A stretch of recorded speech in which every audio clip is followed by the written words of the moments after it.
अस्सलाम वालेकुम। तो आज का हमारा टॉपिक है मस्कुलोस्केलेटल फिजियोथेरेपी में शोल्डर पैथोलॉजीज। इसमें हम सब शोल्डर की जो पैथोलॉजीज हैं उनको डिस्कस करेंगे, मतलब जो मेजर पैथोलॉजीज हैं हमारी। पहले हम उसके एक जनरल एनाटमी देख लेते हैं। हमें पता है कि उसमें कितने जॉइंट्स होते हैं। शोल्डर एक कॉम्प्लेक्स है, ठीक है। इसमें हम लीनो ह्यूमरल जॉइंट को फिलहाल टारगेट करेंगे।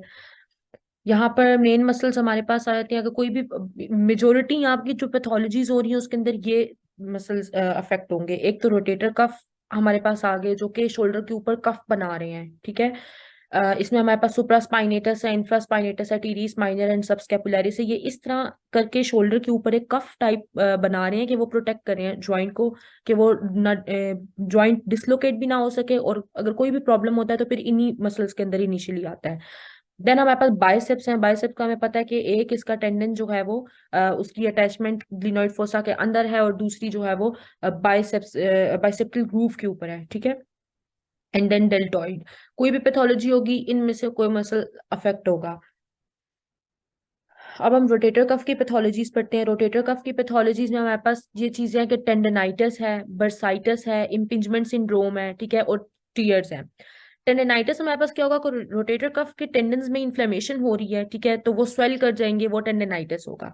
सब एक्रोमियल बर्साइटिस क्या होगा कि सब एक्रोमियल बर्सा जो है, जो कि एक्रोमियन प्रोसेस के नीचे प्रेजेंट है, एक कुशनिंग प्रोवाइड कर रहा है, like it is shown here. ये जिस तरह यहाँ पर जो है कुशनिंग प्रोवाइड कर रहा है, अब ये कंप्रेस होगा तो यहाँ पर इन्फ्लेमेशन हो जाएगी, और यहाँ पर इसको हम कहेंगे सब एक्रोमियल बर्साइटिस है, ठीक है। Then impingement syndrome. Impingement syndrome भी यही चीज है कि अगर एक्रोमियन प्रोसेस के वजह से जो है, या ह्यूमरस की वजह से, क्योंकि आप देखें कि ह्यूमरस भी उसी जगह पर लोकेटेड है, कोई बोनीस पर आ गया, कुछ भी हो गया, तो वहां पर कंप्रेशन कॉज हो गई रोटेटर कफ के मसल्स में, तो वो इम्पिंजमेंट सिंड्रोम होगा। Partial and full thickness tears हैं। टीयर्स वही आपको पता है कि टेंडन के अंदर रप्चर आ जाएगा तो वो टीयर हो जाएगा, ठीक है। पार्शियल टीयर जो होता है वो हमारे पास यंग एथलीट्स में होता है, जो कि बिलो 40 ईयर्स ऑफ एज होते हैं, क्योंकि उनके मसल्स इतने स्ट्रांग होते हैं कि वो उनको जो है नहीं टीयर फुली नहीं होने देते। एंड फुल थिकनेस टीयर जो होता है वो ओल्डर एडल्ट्स में होता है, ओवर द एज ऑफ 40, ठीक है। उनके मसल्स में डीजेनरेशन आ रही होती है, इससे उनमें टीयर फुल होता है। ये जो टेंडनाइटिस है, बर्साइटस है, एंड इम्पिंजमेंट है, ये इंटर रिलेटेड है। जैसे अभी हमने बात की कि अगर एक एक्रोमियन प्रोसेस या एक ह्यूमरस की वजह से जो है एक कोई प्रॉब्लम हो रहा है, तो वो बाकी चीजों को बाकी प्रॉब्लम्स को अराइज करे, ठीक है।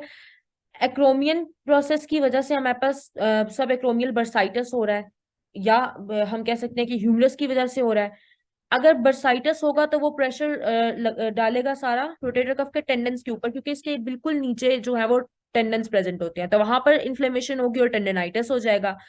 फिर इम्पिंजमेंट सिंड्रोम भी तो यही चीज है कि अगर मसल्स ये टेंडन्स इम्पिंज हो गए हैं, प्रेशर आ रहा है उनके ऊपर, तो इम्पिंजमेंट सिंड्रोम कॉज हो जाएगा। देन हम पढ़ते हैं इम्पिंजमेंट सिंड्रोम। जिस तरह अभी हमने बात की, इसको सब एक्रोमियल इम्पिंजमेंट सिंड्रोम ही बोलते हैं, बिकॉज ये सब एक्रोमियल स्पेस के अंदर ये सब चीजें प्रेजेंट होती हैं। ये एक्रोमियन प्रोसेस था, ये बर्सा था, अब ये ह्यूमरल हेड और ये रोटेटर कफ के टेंडेंस, किसी भी वजह से रोटेटर कफ के टेंडेंस के ऊपर प्रेशर आएगा तो वहां पर इम्पिंजमेंट डेवलप हो जाएगी। इसीलिए इसको सिंड्रोम कहते हैं, बिकॉज इसमें ये सब चीजें आ जाती हैं। ये मोस्ट कॉमन डिसऑर्डर है शोल्डर का। इसकी कॉज क्या है कि प्रोग्रेसिव प्रेशर प्रेशर आ रहा है रोटेटर कफ के टेंडन के ऊपर, सराउंडिंग बोन की वजह से या सॉफ्ट टिश्यू की वजह से, जैसे कि वर्सा हो गया, इसकी वजह से कोई प्रेशर आ रहा है तो ये डेवलप कर देगा इम्पिंजमेंट रोटेटर कफ के टेंडेंस के ऊपर, ठीक है। एंटीरियर शोल्डर कैप्सूल में आपको हाइपर मोबिलिटी मिलेगी, कि इसकी जितनी मूवमेंट्स है वो हाइपर मोबाइल होंगी, और पोस्टीरियर कैप्सूल में हाइपो मोबिलिटी मिलेगी। इसी तरह एक्सटर्नल रोटेशन एक्सेसिव होगी, लेकिन इंटरनल रोटेशन लिमिटेड होगी। इसके साइन एंड सिम्टम्स क्या होंगे कि इंटेंस पेन होता है, C5 की डिस्ट्रीब्यूशन में, दैट इज लेटरल ब्रेकियम पे पेन होता है, ठीक है, डर्माटोम का एंड मायोटोम का। नाइट पेन होता है, पेनफुल आर्क जनरेट होती है, मतलब एलिवेशन में एबडक्शन में ये पेनफुल आर्क होगी। टेंडरनेस एट ग्रेटर ट्यूबरोसिटी, क्योंकि हमने बात की थी कि जो बाइसेप होता है, आपको पता है, या रोटेटर कफ हो गई, मेजर चीज क्या है कि वो बाइसेप्टल ग्रूव के ऊपर अटैचमेंट। तो जब बाइसेप्टल ग्रूव के अंदर अटैचमेंट है या ट्यूबरोसिटीज के ऊपर अटैचमेंट है, तो वहां पर भी टेंडरनेस आएगी। एम्प्टी कैन साइन होगा कि आपको एंड फील भी एम्प्टी मिलेगी, शोल्डर वीकनेस होगी। देन हमारे पास आता है सुप्रास्पाइनेटस टेंडनाइटिस। जैसे हमने बात की थी कि ये इंटर रिलेटेड है, तो इनकी हम मैनेजमेंट भी इकट्ठे ही पढ़ेंगे। इसकी पैथोफिजियोलॉजी क्या होगी? इसी तरह था कि हमारे पास प्रेशर जनरेट हो रहा था, जिस तरह इम्पिंजमेंट में हम कहते हैं कि प्रेशर जनरेट हो रहा है, इसी तरह इसमें भी प्रेशर जनरेट हो रहा था। अब उस प्रेशर की वजह से जो सुप्रास्पाइनेटस की इंसर्शन है ना, वहां पर ब्लड फ्लो नहीं हुआ, ठीक है, पुअर सर्कुलेशन थी, जिसकी वजह से मसल की मेटाबॉलिक डिमांड्स नहीं मीट की। वहां पर सेल डेथ स्टार्ट होगी। हमें पता है कि जब मसल की क्या डिमांड है कि वहां पर ब्लड फ्लो नहीं होगा तो न्यूट्रिएंट्स नहीं जाएंगे, न्यूट्रिएंट्स नहीं जाएंगे तो सेल डेथ डेथ स्टार्ट हो जाएगी, सॉरी। तो यहाँ पर सेल डेथ स्टार्ट हो गई। सेल डेथ स्टार्ट हुई तो फिर स्कार टिश्यू की फॉर्मेशन हुई। वहां पर कैल्सिफिक यानी कि कैल्शियम के डिपॉजिट्स भी फॉर्म हो सकते हैं, जो कि फिर ऊपर की तरफ माइग्रेट करेंगे, ठीक है, अपने मतलब कि टेंडन से ऊपर माइग्रेट करेंगे। अब सुप्रास्पाइनेटस के टेंडन के ऊपर सब एक्रोमियल बर्सा है, तो ये बर्साइटस कॉज कर देगा। तो इसलिए इसको हम इम्पिंजमेंट सिंड्रोम कहते हैं, because everything is inter related.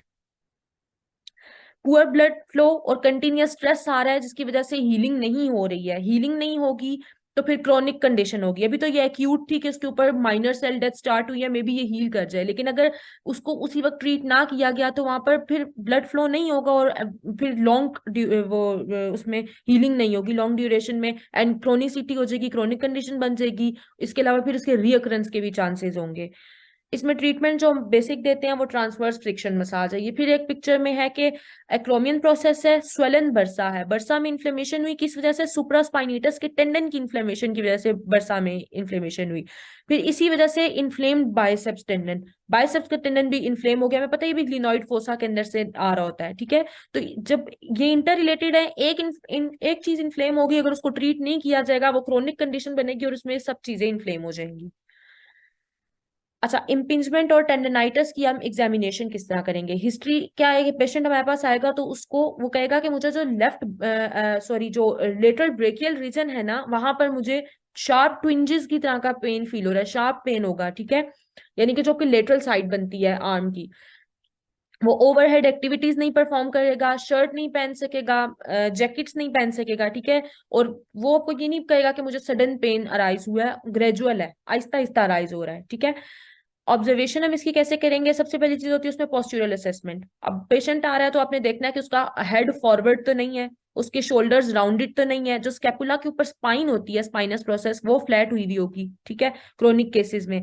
फिर शोल्डर गर्डल की सिमिट्री आपने चेक करनी है, जिसमें जो जिस जगह पर ये है ना, तो उस जगह पर वो उसकी शेप चेंज होगी। फिर आपको दोनों में सेम नहीं मिलेगी, सिमेट्री एसिमेट्रिकल होगा।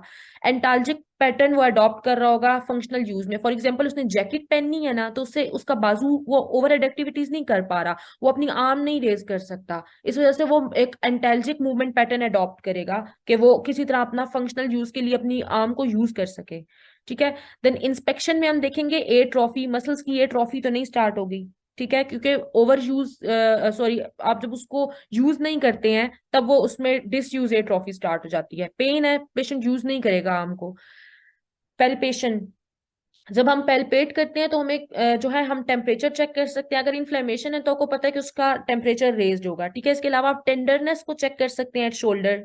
और वही जो आपको पता है, ये पेन आपका लेटरल ब्रेकियम रीजन पे क्योंकि ट्रांसफर हो रहा है, तो इसकी वजह से शोल्डर के ऊपर तो टेंडरनेस होगी, लेकिन रेफर टेंडरनेस भी होगी। इसके अलावा शोल्डर में आपको स्टिफनेस मिलेगी, वही डिसयूज एट्रोफी की वजह से। आप अब जब तक एक जॉइंट को यूज नहीं करेंगे वो स्टिफ होना स्टार्ट हो जाएगा, मसल स्टिफ होंगे इन्फ्लेमेशन की वजह से। देन हम उसमें आरओएम चेक करते हैं पेशेंट की। अब एक्टिव रेंज ऑफ मोशन अगर हम चेक करें तो वो यही बात होगी कि उसमें पेनफुल आर्क है, ठीक है, फुल मूवमेंट है, फुल रेंज ऑफ मोशन है, लेकिन पेनफुल आर्क है, एक ऐसे पॉइंट आता है जहां पर उसकी पेन की वजह से मूवमेंट लिमिट हो रही है। Then passive range of motion भी फुल है लेकिन पेनफुल है। ये हम डिस्टिंग्विशिंग फैक्टर हमारे पास इम्पिंजमेंट और एडहेसिव कैप्सुलाइटिस का ये आता है कि इसमें पेनफुल आर्क होती है और एडहेसिव कैप्सुलाइटिस में पेनफुल आर्क नहीं होती। डायग्नोसिस हम इसका कैसे करेंगे? अब हमने एग्जामिनेशन कर ली, हमें पता चल गया, हिस्ट्री ले ली या बाकी एग्जामिनेशन कर ली, पता चल गया कि जी हम किसी हद तक पहुंच गए आगे। फिर हम डायग्नोसिस के लिए उसे टेस्ट करेंगे। अब मुझे मेरे माइंड में दो तीन तरह के अगर डायग्नोसिस आ रहे हैं, एडहेसिव कैप्सुलाइटिस और इम्पिंजमेंट, ये दोनों डायग्नोसिस आ रहे हैं, तो मैं उसको, अब मैंने डिफरेंशिएट करना है तो मैं पहले एक के टेस्ट करवाऊंगी। अब मैं डायग्नोसिस में टेस्ट करवा रही हूँ इम्पिंजमेंट के, जिसमें एप्ली स्क्रैच टेस्ट है, वो पॉजिटिव आ जाएगा। हॉकिंस टेस्ट है, हॉकिंस के नीडी के नाम से आता है। नियर्स इम्पिंजमेंट टेस्ट है, पेनफुल आर्क टेस्ट है। ये सब जब पॉजिटिव आ रहे हैं तो मुझे पता चल रहा है कि अल्टीमेटली पेशेंट को है क्या, इम्पिंजमेंट है। मैनेजमेंट हम देखें एक्यूट मैनेजमेंट क्या होगी कि सबसे पहला हमारा क्या काम होता है, पेशेंट आए तो उसको पेन रिलीफ देना है। पेन रिलीफ हम दे सकते हैं आइस पैक्स से, क्योंकि इन्फ्लेमेशन है, एक्यूट इन्फ्लेमेशन में हम आइस पैक्स देते हैं। अल्ट्रासाउंड हम दे सकते हैं 3 मेगा हर्ट्ज का, सुपरफिशियल है मसल्स, तो यहाँ पर हम 3 मेगा हर्ट्ज का अल्ट्रासाउंड देंगे ताकि एडहीजन फॉर्मेशन ना हो सके। अगर एडहीजन फॉर्म हुई हुई है तो वो ब्रेक हो जाए, या स्कार टिश्यू के लिए, ठीक है। आइंटोफ्रेसिस के थ्रू हम ड्रग्स को एडमिनिस्टर करवा सकते हैं। यहाँ पर हम सॉफ्ट टिश्यू की मोबिलाइजेशन करेंगे ताकि जो हमारे पास स्टिफनेस आ रही थी मसल के अंदर वो ना आए, ठीक है। री इंजरी के लिए प्रिवेंशन हमने करनी है स्प्लिंटिंग या टेपिंग से। क्या आप पेशेंट उसको जहां तक अब उसकी पेनफुल आर्क है, pain free range of motion में उसको यूज करे ताकि दोबारा से इंजरी ना हो। और अगर आपने उसको देख रहे हैं कि इसकी थोड़ी सी ज्यादा इंजरी है तो आप उसको टेपिंग कर दें कि वो अपना वो यूज ना करे, ठीक है। देन क्रोनिक, क्रोनिक में हमारे पास हमने स्ट्रेंथनिंग करनी है। पेशेंट का ये है कि पेन रिलीफ हो गया, पेन उसका रिलीफ हो गया तो फिर हम उसकी स्ट्रेंथनिंग करेंगे। Then pain free overhead activities हम देंगे। मतलब हमने फ्रिक्शन मसाज दिया ना, उसके बाद ये होगा कि अब वो उसको पेन नहीं है। तो जब जब हम फ्रिक्शन मसाज देते हैं तो एडहीजन ब्रेक हो जाती हैं। अब एडहीजन ब्रेक हो गई तो वहां पर हम फिर pen free overhead activities perform करवा सकते हैं, लेकिन उतनी ही रेंज में जितनी रेंज में पेन ना हो। जब पेन होगा और हम उसको परफॉर्म करवा रहे हैं तो वो उसकी जो कंडीशन है वो वर्सन होगी, ठीक है। और स्ट्रेंथनिंग भी हमने इसी तरह करानी होती है कि जिस लेवल पर हम अल्ट्रासाउंड के बाद स्ट्रेंथनिंग करवाते हैं ताकि पेशेंट को पेन ना हो। तब देन हमारे पास आ गया सब एक्रोमियल बर्साइटिस। सब एक्रोमियल बर्साइटिस जो होता है ये रेयर होता है, इतना ज्यादा कॉमन नहीं होता है ये, और ये कैल्सिफिक टेंडनाइटिस के बाद होता है, ठीक है। जैसा हमने बात की कि टेंडन की इन्फ्लेमेशन हो गई थी, उसके बाद अब कैल्शियम के डिपॉजिट स्टार्ट हुए, कैल्शियम के डिपॉजिट माइग्रेट किए ऊपर सब एक्रोमियल बर्सा पर, वहां पर जाके उसने बर्साइटिस कॉज कर दिया। इसकी हिस्ट्री कैसे होती है, वही बात है कि लेटरल ब्रेकियल पेन होगा, इंटेंस नेचर में पेन होगा, इंटेंस है, कांस्टेंट है, और डल होता है समटाइम्स, थ्रॉबिंग, ठीक है, कि उसको फील हो रहा है कि थ्रॉबिंग पेन है मुझे। अगर हमारे पास कोई ऐसा सिनेरियो आ जाता है जिसमें ये सब साइन एंड सिम्टम्स हैं, हिस्ट्री सेम है, तो हम इसमें इम्पिंजमेंट सिंड्रोम भी लिख देंगे तो ये सब चीजें करेक्ट होंगी, बिकॉज सिंड्रोम के अंदर ये सब चीजें आ जाती हैं। देन हम एग्जामिनेशन करेंगे, तो एग्जामिनेशन में सबसे पहले पोस्चर असेसमेंट होगी। हम देख रहे हैं कि अगर सब एक्रोमियल बर्साइटिस है तो वहां पर बर्सा की इन्फ्लेमेशन मिलेगी हमें, ठीक है। इंस्पेक्शन में हम देख रहे हैं कि पेनफुल मूवमेंट्स होंगी, मे बी पेशेंट ने स्लिंग पहना हो खुद से, ठीक है। विजिबल स्वेलिंग भी हमें फील हो रही होगी वहां पर। ऑल्टर्ड पोस्चर उसका होगा, मे बी आपको एसिमेट्री मिले, ठीक है। एआरओएम, एआरओएम में यही बात है कि आपको सब प्लेन्स के अंदर रिस्ट्रिक्शन मिलेगी, ठीक है।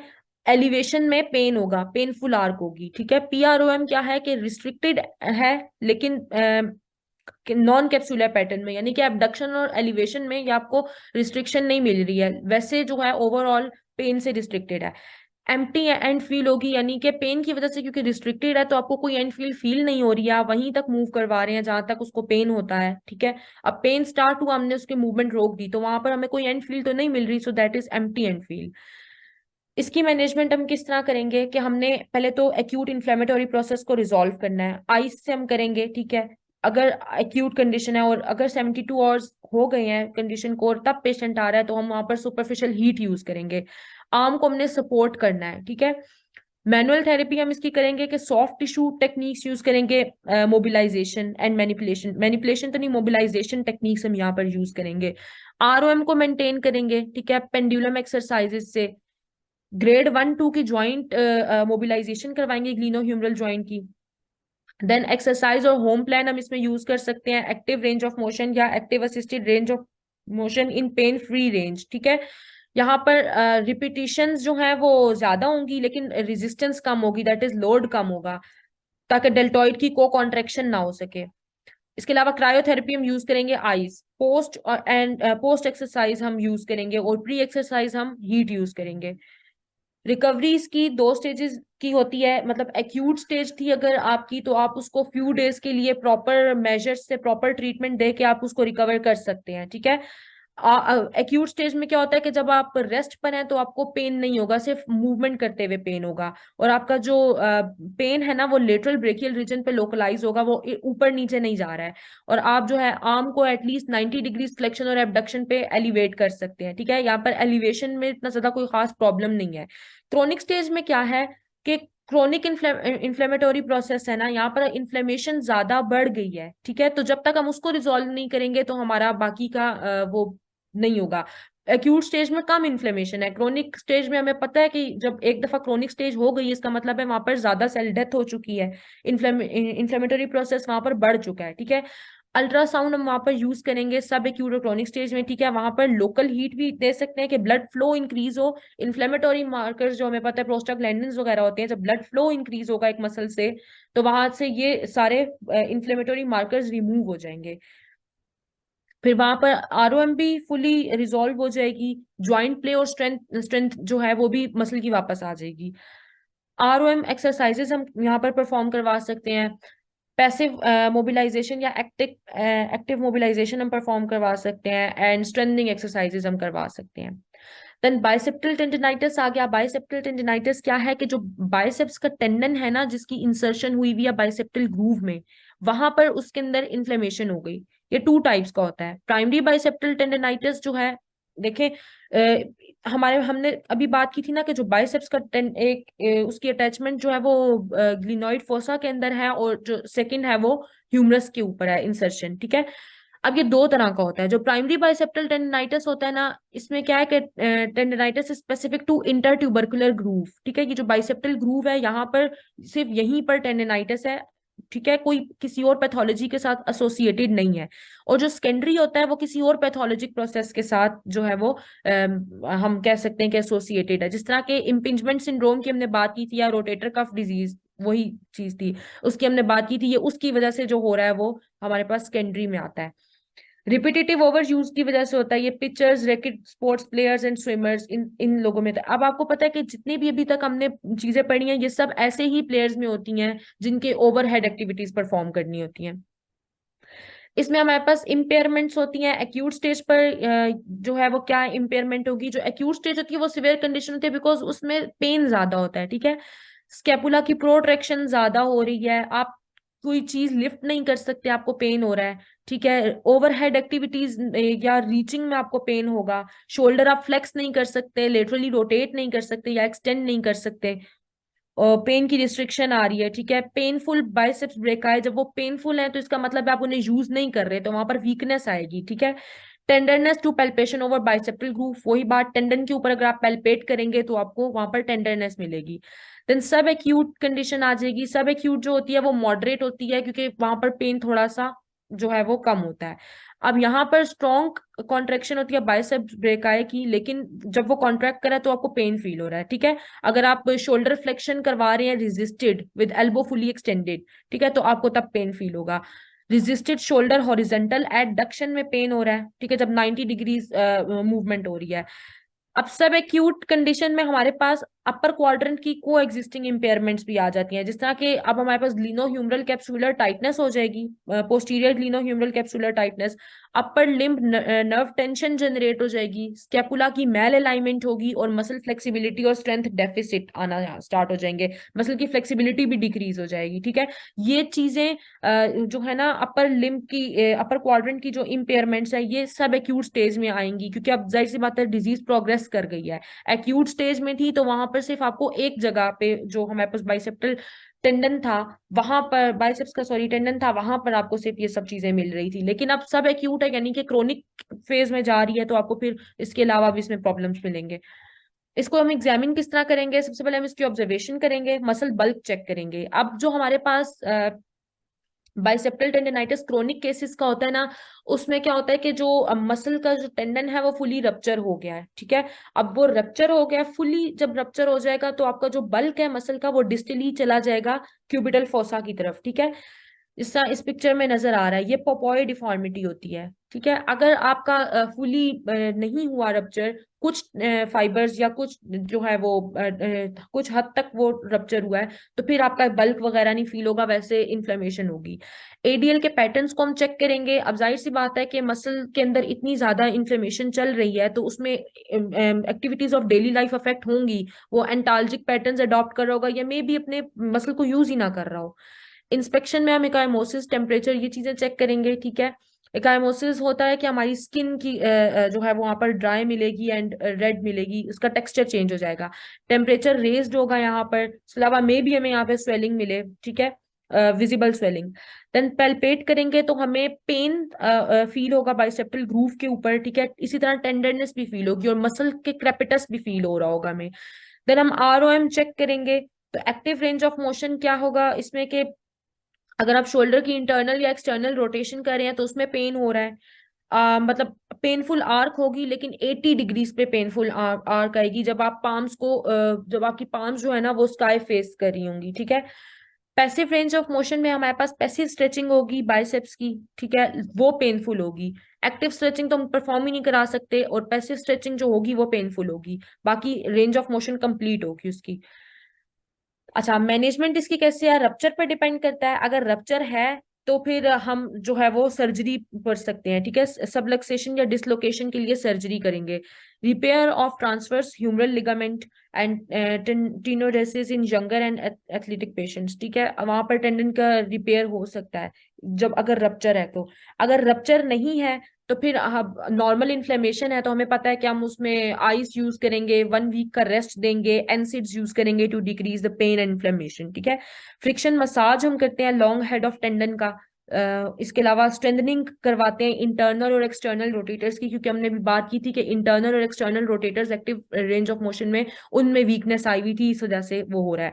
Counter force bracing to proximal biceps belly. अब जो हमारे पास ऊपर की तरफ प्रॉक्सिमली यानी कि जो शोल्डर के पास ब्रेसिंग है ना, वो बेली है ना मसल की, वहां पर हम काउंटर फोर्स ब्रेसिंग करेंगे ताकि कंप्रेशन आए वहां पर। इसके अलावा जो हमारे पास बाइसेप्टल टेंडिनाइटिस है, इसमें मैनेजमेंट तकरीबन वही होगी। रप्चर के ऊपर ये डिपेंड करेगा कि आपका रप्चर किस लिमिट का, किस नोयत का आपका रप्चर है।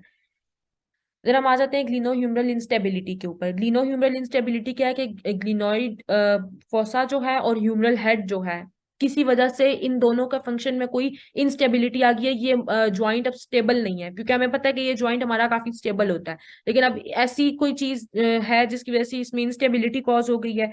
उसमें दो फैक्टर्स आ जाते हैं। स्टैटिक फैक्टर आ जाता है कि अगर आपका एंटीरियर कैप्सूल जो ज्वाइंट का है, जो फ्रंट फेसिंग है, वो डैमेज हो जाए, या ग्लिनोह्यूमरल लिगामेंट डैमेज हो जाए जो कि आपके ज्वाइंट को प्रोटेक्ट कर रहा है ट्रांसलेशन से, ठीक है। एंड ग्लिनोइड लेब्रम अगर डैमेज हो जाए, जो कि बेसिकली ग्लिनोइड फोसा के अंदर प्रेजेंट होता है और वो ह्यूमरल हेड को इनकैप्सुलेट कर रहा होता है, ठीक है, ताकि वो निकल ना जाए बाहर। आप एज आपको पता है कि ग्लिनोइड फोसा छोटा होता है और ह्यूमरल हेड बड़ा होता है। तो ये स्टैटिक फैक्टर्स आ गए। डायनेमिक फैक्टर्स में क्या है कि रोटेटर कफ की वीकनेस है, इस वजह से इंस्टेबिलिटी आ गई। अभी हमने बात की थी कि रोटेटर कफ जो है वो कफ बना रहे होते हैं ग्लिनोह्यूमरल ज्वाइंट के ऊपर, क्योंकि वो उन्हें प्रोटेक्ट कर रहे होते हैं उसको, कि वो ज्वाइंट जो है वो टूट ना जाए, ठीक है।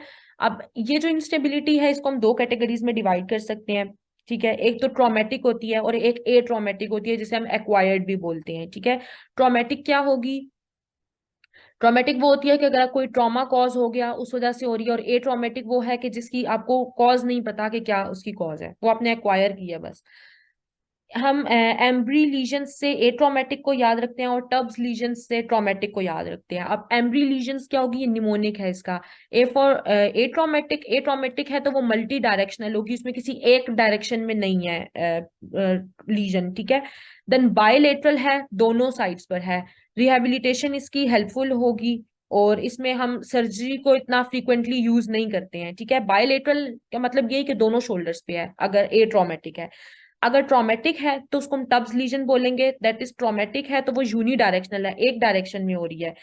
बैंकार्ट लीजन हो सकती है, और इसमें सर्जरी रिक्वायर्ड होती है। बैंकार्ट लीजन हमारे पास ये होती है कि अगर आपके पास जो है ग्लिनोइड फोसा का कोई प्रॉब्लम आता है, ठीक है, लेब्रम टूट गया या इस तरह कोई और प्रॉब्लम आता है, तो जो इम्प्रेशन फ्रैक्चर जनरेट हो रहा है वो बैंकार्ट लीजन होगी। इसमें हम हिस्ट्री लेते हैं। हिस्ट्री में हम क्या देख रहे हैं कि किस डिग्री तक हमारे पास इंस्टेबिलिटी है, डायरेक्शन क्या है इंस्टेबिलिटी की, एंटीरियर, पोस्टीरियर, सुपीरियर, इंफीरियर, ठीक है। ऑनसेट क्या है, कब से आपको ऐसे फील हो रहा है कि आपका जो ज्वाइंट है वो स्लिप कर रहा है, ठीक है। सिम्टम्स हमने देखने हैं कि कौन कौन सी आर्म की पोजीशन है, या कौन सी एक्टिविटीज है, या कोई ऐसी इंजरी हुई है कि जो जिसकी वजह से लगता है कि ये ज्वाइंट जो है वो उसमें से बॉल जो है वो सॉकेट में से पॉप आउट कर रही है, ठीक है।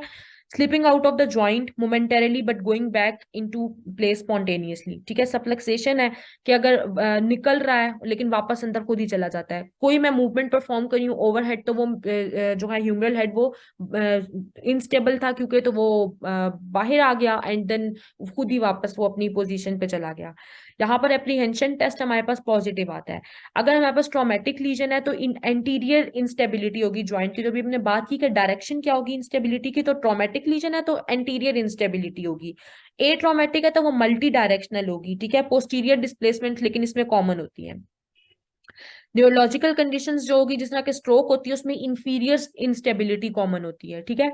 देन हमने ऑब्जर्वेशन की, हमने देखा कि इंटीरियर डिस्प्लेसमेंट तो नहीं हुई हुई ह्यूमरल हेड की। इसके लिए हम सेहरमैन्स 3 फिंगर टेस्ट यूज करते हैं, ठीक है, कि आपकी 2 फिंगर्स जो है वो index and middle finger front पे होती हैं और जो आपका थंब होता है वो बैक पे होता है। वो चेक कर रहा होता है मूवमेंट में कि एंटीरियर डिस्प्लेसमेंट तो नहीं हो रही ह्यूमरल हेड की, ठीक है। कोई स्टेप डिफॉर्मिटी तो नहीं है, एसी डिसलोकेशन से रिलेटेड, एक्रोमियो क्लेविकुलर जॉइंट से लोकेटेड तो मतलब उसकी उसमें सजेस्टिंग कोई डिफॉर्मिटी तो नहीं आ रही। सल्कस साइन हम देखेंगे, यही जो बाइसेप्टल ग्रूव है इसके ऊपर। ज्वाइंट प्ले मूवमेंट्स हम चेक कर रहे हैं। ज्वाइंट प्ले मूवमेंट्स में हम देख रहे हैं कि ज्वाइंट प्ले का एम्पलीट्यूड क्या है, मतलब उसकी वो किस वेलोसिटी किस फ्रीक्वेंसी की मूवमेंट हो रही है, वहां पर हाइपर मोबिलिटी हमें मिलती है। और पेन होगा और मसल गार्डिंग होगी। मसल गार्डिंग में यही होगा कि आपका जो ज्वाइंट है वो वैसे तो नहीं एक्टिवली मूव कर रहा था तो आपके मसल उसको गार्ड कर रहे हैं अब। इसमें हम टेस्ट परफॉर्म करते हैं, anterior posterior drawer test, fulcrum test और sulcus test.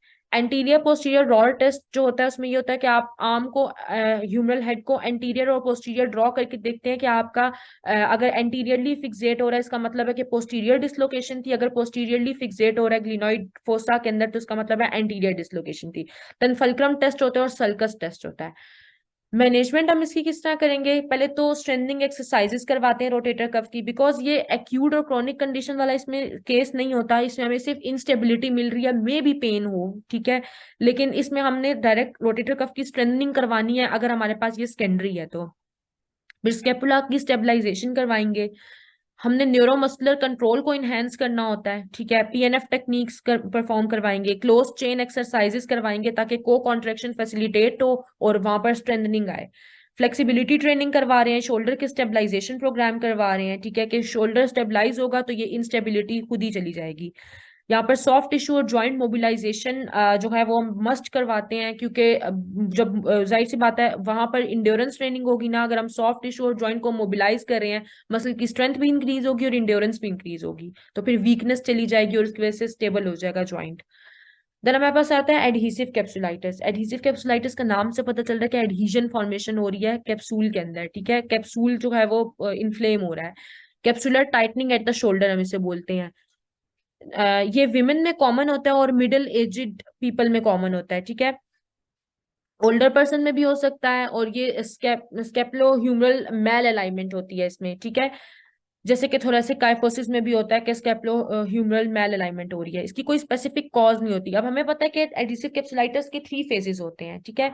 Freezing, frozen and recovery, थॉइंग phase जिसे बोलते हैं। फ्रीजिंग फेज जो होता है वो 3 मंथ्स तक लास्ट करता है। फ्रोजन जो होता है वो 9 मंथ्स तक, ये तो पेशेंट डिपेंडेंट होता है लेकिन खैर वो 9 मंथ्स तक लास्ट करता है और उसके बाद जो हमारे पास थॉइंग फेज है वो रिकवरी फेज आ जाता है, ठीक है। अब यहाँ पर कोई स्पेसिफिक कॉज नहीं होती है एडहेसिव कैप्सुलाइटिस की, किसी भी रीजन से हो सकता है। ज्वाइंट में डीजेनरेशन हो गई, रूमेटॉइड अर्थराइटिस हो गया, इमोबिलाइजेशन की वजह से होगी या रिफ्लेक्स सिंपैथेटिक डिस्ट्रॉफी की वजह से हो गया।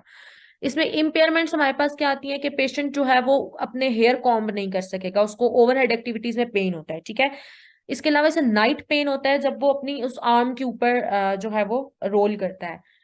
इसके अलावा हिप पॉकेट्स में रीच नहीं कर सकता बिकॉज हमें पता है कि हम जो है वो उसमें ना आर्क प्रॉब्लम्स आ रहे हैं, ना एलिवेट कर सकते हैं, ना ज्वाइंट के ऊपर ज्यादा प्रेशर डेवलप करवा सकते हैं।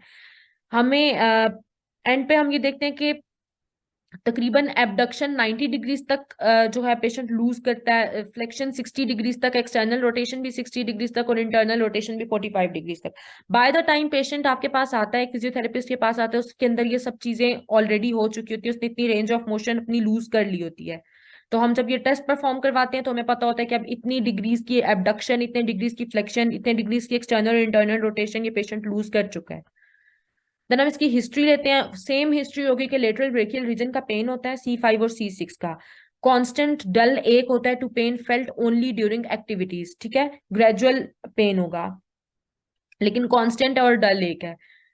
ये माइनर ट्रॉमा से रिलेटेड भी हो सकता है, इमोबिलाइजेशन से रिलेटेड भी हो सकता है, चेस्ट सर्जरी से रिलेटेड भी हो सकता है, मायोकार्डियल इंफाक्शन यानी कि हार्ट अटैक की वजह से भी हो सकता है, या इस ऐसा भी हो सकता है कि कोई कॉज आपको नहीं पता, फिर भी आपको एडिसिव कैप्सुलाइटिस हुआ है, ठीक है। देन हम आ जाते हैं इसकी एग्जामिनेशन पे। तो एग्जामिनेशन में हमें पता है कि हम पहले तो पोस्टर वगैरह ऑब्जर्व करेंगे, ठीक है, देन हम पैल्पेट करेंगे एंड इंस्पेक्शन। हम यहाँ से रेंज ऑफ मोशन से स्टार्ट करते हैं। एक्टिव रेंज ऑफ मोशन में हम क्या देख रहे होंगे कि उसके कैप्सुलर पैटर्न के अंदर लिमिटेशन आ रही है, दैट इज कि वो एलिवेट नहीं कर पा रहा, फ्लेक्स नहीं कर पा रहा, एबडक्ट नहीं कर पा रहा, ये कैप्सुलर पैटर्न होगा, ठीक है, उसके अंदर लिमिटेशन आ रही है। पैसिव रेंज ऑफ मोशन में हम देखेंगे कि कैप्सुलर पैटर्न में लिमिटेशन आ रही है, लेकिन अगर हम हमारे पास जो है ना एंड फील भी इसमें हम चेक कर रहे हैं ना, तो यहाँ पर अगर एक्यूट कंडीशन है तो वहां पर एम्प्टी एंड फील हमें मिलेगी ड्यू टू मसल गार्डिंग, और अगर क्रोनिक कंडीशन है तो वहां पर कैप्सुलर एंड फील हमें मिलेगी ड्यू टू स्टिफनेस, ठीक है। ज्वाइंट प्ले हम देख रहे हैं, ज्वाइंट प्ले में restriction of most joint play movements specially inferior glide, यहाँ पर ज्वाइंट प्ले में इंफीरियर ग्लाइड की हमारे पास जो है रिस्ट्रिक्शन आ रही है। पैल्पेशन में क्या है कि टेंडरनेस हमें फील होगी जब हम लेटरल ब्रेकियल रीजन के ऊपर पैल्पेट करेंगे, वहां पर मस्कुलर टोन इंक्रीज हुई भी होगी। इंस्पेक्शन में हम देख रहे हैं कि कोई सर्जिकल स्कार या कोई ब्रूज इंजरी रिलेटेड तो हमें नहीं मिल रहा, ठीक है। एक्यूट वर्सेस क्रोनिक, इसमें हम देख रहे हैं कि उसकी एक्यूट कंडीशन में क्या होगा और क्रोनिक कंडीशन में क्या होगा। एक्यूट कंडीशन देख रहे हैं तो वहां पर पेन जो है ना वो बिलो एल्बो रेडिएट कर रहा है, ठीक है। पेशेंट जो है वो उसको नाइट पेन हो रहा है और पैसिव मूवमेंट में लिमिटेशन आ रही है, ठीक है, due to pain and muscle guarding. Chronic condition में क्या है कि पेन आपका लोकलाइज हो गया सिर्फ लेटरल ब्रेकियल रीजन पे, वो बिलो एल्बो रेडिएट नहीं कर रहा, पेशेंट रात को जाग जाता है, सॉरी पेशेंट को नाइट पेन नहीं होता, ठीक है, जिस तरह एक्यूट में होता है तो क्रोनिक में नहीं होता। पैसिव मूवमेंट में लिमिटेशन आ रही है लेकिन वो कैप्सुलर स्टिफनेस की वजह से है, पेन और मसल गार्डिंग की वजह से नहीं है। पेन आपको सिर्फ तब फील होगा जब कैप्सूल को आप स्ट्रेच करेंगे, अदरवाइज आपको पेन भी फील नहीं होगा। देन हम मैनेजमेंट पे आ जाते हैं। एक्यूट स्टेज की मैनेजमेंट हम कैसे करेंगे कि हमें पता है कि हमने वहां पर सबसे पहले पेन रिलीव करना होता है और मसल गार्डिंग को सॉर्ट करना होता है, ठीक है। तो अब ये हम किस तरह करेंगे, पेन रिलीफ हम आइस और सुपरफिशियल हीट से करेंगे, मसल गार्डिंग को सॉर्ट हमने करना है तो वो grade 1 grade 2 joint play oscillations करवा देंगे हम वहां पे। फिर हमने एग्जिस्टिंग आरओएम को मेंटेन करना है और हमने फिर देखना होता है कि आरओएम किसी तरह इंक्रीज हो, यहाँ पर हम ज्वाइंट मोबिलाइजेशन करवाएंगे ग्रेड 1 ग्रेड 2 की और साथ एक्टिव असिस्टिव आरओएम करवाएंगे। देन क्रोनिक कंडीशन अगर है तो वहां पर एक्सटेंसिबिलिटी ऑफ जॉइंट कैप्सूल को हम इंक्रीज करवाएंगे, ठीक है, उसको हमने इंक्रीज करना है। वहां पर हमारे पास एंटीरो इंफीरियर एस्पेक्ट को हमने ज्यादा फोकस पे रखना है कि यहाँ की जॉइंट कैप्सूल की एक्सटेंसिबिलिटी इंक्रीज हो। अल्ट्रासाउंड देंगे प्रीसीडिंग और एकम्पनिंग स्ट्रेचिंग प्रोसीजर, ठीक है, या तो हम पहले अल्ट्रासाउंड दे के तो फिर स्ट्रेच करवा रहे हैं या हम अल्ट्रासाउंड के साथ स्ट्रेच करवा रहे हैं, ठीक है। स्पेसिफिक ज्वाइंट मोबिलाइजेशन दे रहे हैं हम कि सिर्फ एक इसी ज्वाइंट से रिलेटेड जिसका ज्यादा इम्फेसिस होगा हमारे पास एंटीरो इंफीरियर कैप्सुलर स्ट्रेच के ऊपर, ठीक है, दैट्स